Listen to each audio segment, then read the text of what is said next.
अपने YouTube channel मानिश divide में स्वागत है। दोस्तों आज हम लोग 12वीं ग्रुप डी तथा एनटीपीसी एग्जाम के लिए सामान्य ज्ञान के महत्वपूर्ण प्रश्नों का रिवीजन करेंगे। और दोस्तों ये सारे प्रश्न विगत वर्षों की परीक्षा में बार बार पूछे जा रहे हैं। तो दोस्तों अगर आप हमारे चैनल पर पहली बार आए हैं तो प्लीज़ आप इसको सब्सक्राइब कर लीजिए, जिससे हमारे आगे वीडियो को मिलते रहें। तो देखते हैं दोस्तों पहला प्रश्न दोस्तों है, निम्नलिखित में से किसको चाल कोलिथिक युग भी कहा जाता है। दोस्तों ताम्र पाषाण युग को जो है चाल कोलिथिक या कैल्कोलिथिक युग भी कहा जाता है। तो यहां दोस्तों जो हमारा राइट आंसर दोस्तों है वो ऑप्शन सी दोस्तों है ताम्र पाषाण युग।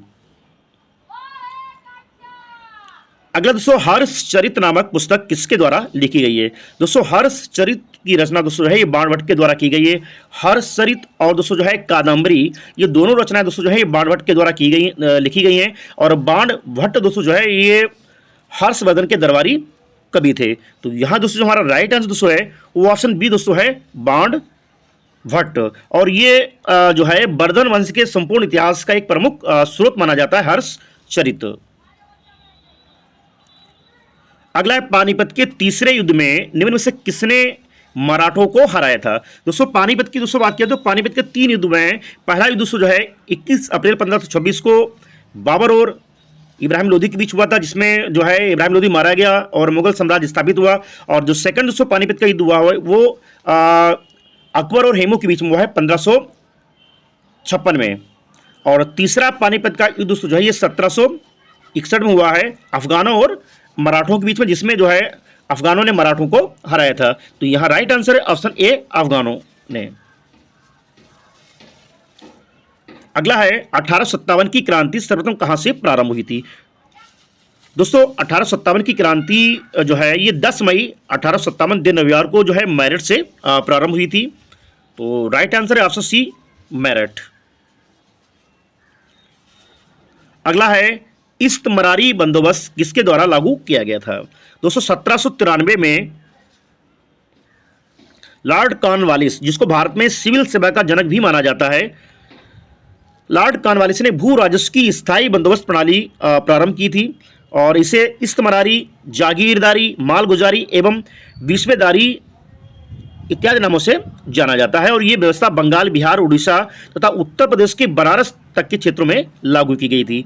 तो यहां राइट आंसर है ऑप्शन सी लॉर्ड कॉर्नवालिस। अगला निम्न महापुरुषों में कौन भारतीय जागृति का जनक कहलाता है। दोस्तों राजा राममोहन राय, जिनको भारतीय पुनर्जागरण का पिता, भारतीय राष्ट्रवाद का पैगंबर, अतीत और भविष्य के मध्य से भारतीय राष्ट्रवाद का जनक, आधुनिक भारत का पिता और प्रथम आधुनिक पुरुष तथा युग दूत भी कहा जाता है। तो यहां राइट आंसर है ऑप्शन बी राजा राममोहन राय। और दोस्तों राजा राममोहन राय के द्वारा जो है 1828 में ब्रह्म समाज की स्थापना भी की गई थी। हिंदू कॉलेज तथा वेदांत कॉलेज की स्थापना भी की गई थी। तो right answer option B Raja Rammohan Roy.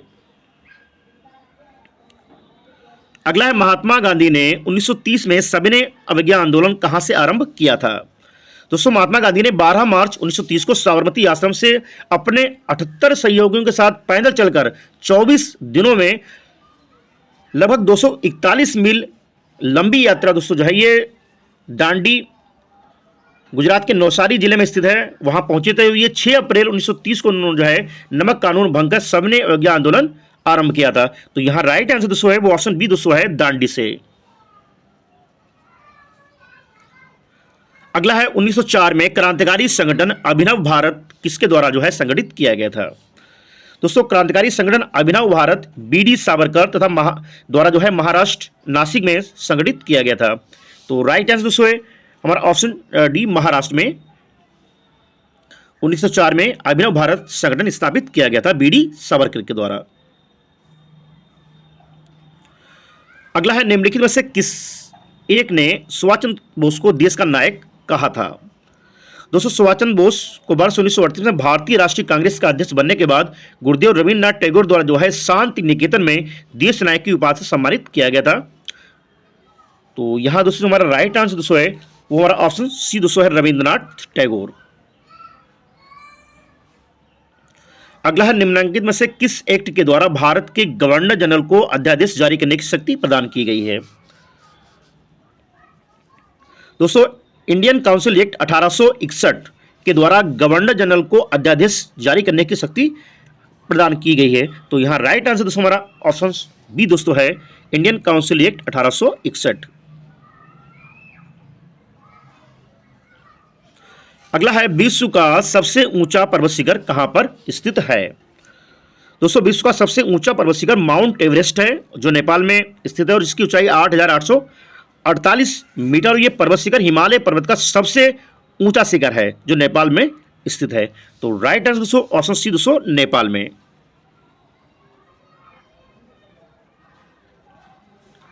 अगला है किस ग्रह के चारों ओर वलय है। दोस्तों शनि ग्रह के चारों ओर वलयों की पुष्टि हो चुकी है और शनि के अतिरिक्त बृहस्पति एवं वरुण में भी जो है वलय के संकेत प्राप्त हुए हैं। तो राइट आंसर है ऑप्शन डी शनि ग्रह। अगला है तमिलनाडु में जाड़ों में वर्षा क्यों होती है। दोस्तों तमिलनाडु में जाड़ों में वर्षा का कारण लौटते मानसून की पवनें हैं जो उत्तर पूर्वी दिशा में चलती हैं तथा बंगाल की खाड़ी से नमी प्राप्त कर लेती हैं। तो यहां राइट आंसर है ऑप्शन ए उत्तर पूर्वी मानसून से, ऑप्शन ए राइट। अगला है नर्मदा की ओर बहने वाली नदी है। दोस्तों नर्मदा पश्चिम की ओर बहने वाली नदी है और यह नदी अरब सागर में गिरती है। तो राइट आंसर दोस्तों हमारा ऑप्शन सी दोस्तों पश्चिम की ओर। और नर्मदा और ताप्ती दो ऐसी नदियां दोस्तों हैं जो डेल्टे का निर्माण नहीं करती हैं। और नर्मदा नदी पे दोस्तों जो है सरदार सरोवर बांध बना हुआ है गुजरात के अहमदाबाद में। और नर्मदा नदी को दोस्तों जो है गुजरात की लाइफ लाइन यानी कि जीवन रेखा भी कहा जाता है। अगला है भारत वन स्थिति रिपोर्ट 2021 के अनुसार देश में कुल वनावरण क्षेत्र कितना है। दोस्तों भारत वन स्थिति रिपोर्ट 2021 के अनुसार देश में कुल वनावरण 7,13,789 वर्ग किलोमीटर है जो देश के कुल भौगोलिक क्षेत्र का 21.71% है। तो राइट आंसर दोस्तों ऑप्शन ए। अगला है भारतीय आर्थिक समीक्षा प्रकाशित करता है। दोस्तों भारतीय आर्थिक समीक्षा जो है ये वित्त मंत्रालय के द्वारा प्रकाशित की जाती है। तो राइट आंसर ऑप्शन बी वित्त मंत्रालय। अगला है वित्तीय वर्ष 2020-21 के अनुसार भारत का सबसे बड़ा मक्का उत्पादक राज्य कौन सा है। दोस्तों वर्ष 2020-21 के अनुसार भारत का सबसे बड़ा मक्का उत्पादक राज्य कर्नाटक है और दूसरे और तीसरे स्थान पर क्रमशः जो है मध्य प्रदेश और महाराष्ट्र आते हैं। तो राइट आंसर दोस्तों हमारा यहाँ पे ऑप्शन बी कर्नाटक राज्य। अगला है जीएसटी क्या है। दोस्तों जीएसटी का पूरा नाम होता है गुड्स एंड सर्विसेज टैक्स या वस्तु एवं सेवा कर। और ये दोस्तों जो है एक महत्वपूर्ण अप्रत्यक्ष कर है। तो राइट आंसर दोस्तों ऑप्शन बी अप्रत्यक्ष कर। और दोस्तों जीएसटी को दोस्तों जो है 1 जुलाई 2017 को जो है जीएसटी को लागू किया गया था 1 जुलाई 2017 को। अगला नीति आयोग के अध्यक्ष निम्नलिखित में से कौन है। दोस्तों नीति आयोग के अध्यक्ष प्रधानमंत्री नरेंद्र मोदी हैं और प्रधानमंत्री दोस्तों जो है नीति आयोग का पदेन अध्यक्ष होता है। और नीति आयोग की दोस्तों जो स्थापना दोस्तों है वो 1 जनवरी 2015 को हुई थी योजना आयोग के स्थान पर। तो राइट आंसर दोस्तों ऑप्शन सी नरेंद्र मोदी। अगला है भारतीय रिजर्व बैंक का राष्ट्रीयकरण किस वर्ष किया गया था। दोस्तों भारतीय रिजर्व बैंक की स्थापना 1 अप्रैल 1935 को reserve bank of India act 1935 के अनुसार 5 करोड़ रुपए की पूंजी के साथ हुई थी। और भारतीय रिजर्व बैंक दोस्तों जो है ये नोटों के निर्गमन का एक अधिकार जो है आरबीआई के पास है। और आरबीआई जिसको बैंकों का बैंक भी कहा जाता है और सरकार का बैंकर भी कहा जाता है। तो राइट आंसर दोस्तों यहाँ पे हमारा ऑप्शन बी दोस्तों 1949 में इसका जो राष्ट्रीयकरण दोस्तों हुआ था वो 1949 में हुआ था और स्थापना 1 अप्रैल 1935 को। अगला भारत में राष्ट्रीय पंचायती राज दिवस कब मनाया जाता है। दोस्तों 73वां संविधान संशोधन 1992 के द्वारा 24 अप्रैल 1993 से लागू हुआ था, इसलिए 24 अप्रैल को राष्ट्रीय पंचायती दिवस मनाया जाता है। तो राइट आंसर दोस्तों हमारा यहाँ पे दोस्तों है वो हमारा ऑप्शन डी दोस्तों है 24 अप्रैल। और सबसे पहले दोस्तों जो है पंचायती राज व्यवस्था को राजस्थान के नागौर में 2 अक्टूबर 1959 को जो है लागू किया गया था। उसके बाद आंध्र प्रदेश स्टेट आया था बाद में। अगला लोकसभा के अध्यक्ष को कैसे हटाया जा सकता है। दोस्तों अनुच्छेद 94 गा के अनुसार लोकसभा के तत्कालीन सभी सदस्यों के बहुमत से पारित संकल्प के द्वारा लोकसभा अध्यक्ष को पद से हटा सकते हैं, किंतु ऐसा संकल्प तब तक प्रस्तावित नहीं किया जाएगा जब तक इस आशय की कम से कम 14 दिन पहले सूचना न दे दी गई हो। तो यहाँ दोस्तों हमारा जो राइट आंसर दोस्तों है वो ऑप्शन बी दोस्तों है लोकसभा के सभी सदस्यों के बहुमत से पारित संकल्प के द्वारा।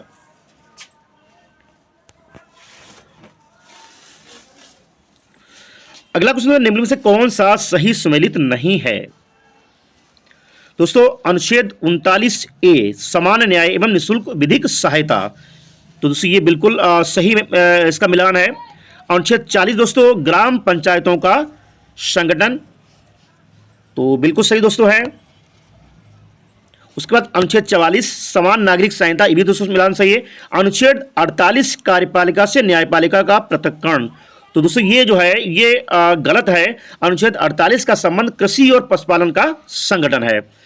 और इसकी दोस्तों बात की जाए कार्यपालिका से न्यायपालिका का पृथक्करण, तो ये दोस्तों जो है अनुच्छेद 50 के अंतर्गत आता है।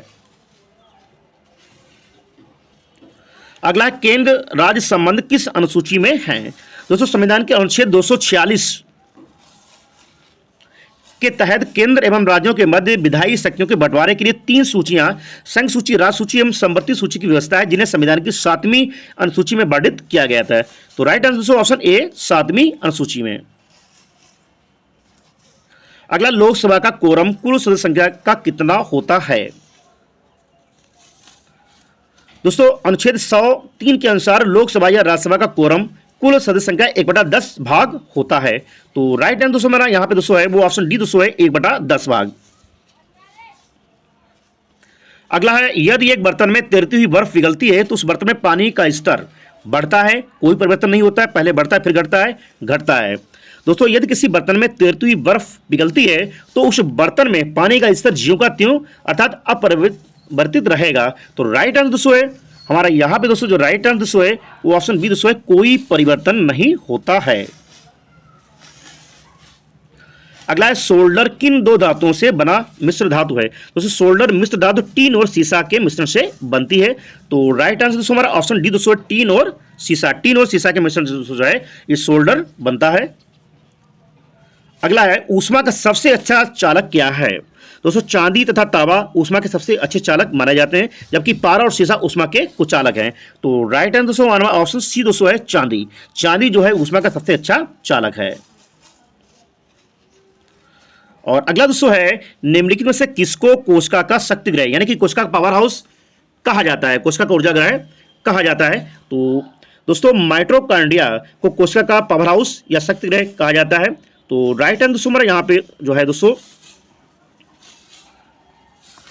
वो दोस्तों है ऑप्शन बी सूत्र कणिका या माइटोकॉन्ड्रिया। और कोशिका की खोज दोस्तों जो है ये रॉबर्ट हुक के द्वारा की गई थी 1665 में। और लास्ट को दोस्तों है स्कर्वी एक बीमारी है जो इस गंभीर और स्थायी कमी के कारण होती है। दोस्तों स्कर्वी विटामिन सी की कमी से होता है और विटामिन सी खट्टे फलों में मुख्य रूप से पाया जाता है। और इस बीमारी के मुख्य लक्षणों में मसूड़ों में सूजन, दांत गिरना, रोगी का चेहरा पीला पड़ना। विटामिन सी का रासायनिक नाम एस्कॉर्बिक एसिड होता है।